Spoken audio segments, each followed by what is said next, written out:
Campionatele naționale, care sunt competiția de obiectiv, și ne-am pregătit, din ce vedem până acum, rezultatele sunt foarte bune, ceea ce certifică că pregătirea este una foarte bună și așteptăm rezultate extraordinare și la campionatele naționale. Reacționează copiii atunci când aud de medalii. Am și eu doi acasă și de fiecare dată când este vorba despre o medalie, ăla este lucrul practic cel mai important. Spune-ne tu, pentru că tu știi clar despre ce e vorba. Noi încercăm de la început să-i setăm pe progres și nu pe medalie. Este foarte important. Bineînțeles că toată munca, dacă vine încununată și de rezultate extraordinare, atunci pot obține și medalii. Ce să vă spun, avem o grupă frumoasă, omogenă, cu perspective mari și cel mai bine vă las pe această mică stea în devenire. Exact, către Ana Zarojan voiam să merg chiar acum.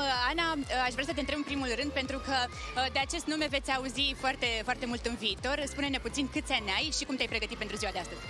Păi am 11 ani, anul acesta fac 12 și de cam o lună de zile mă pregătesc pentru acest concurs. Mulțumim foarte mult! Dragilor, ar trebui să știți că Ana a depășit deja foarte, foarte multe recorduri și s-ar putea să auziți de acest nume foarte tare în viitor. V-am pupat!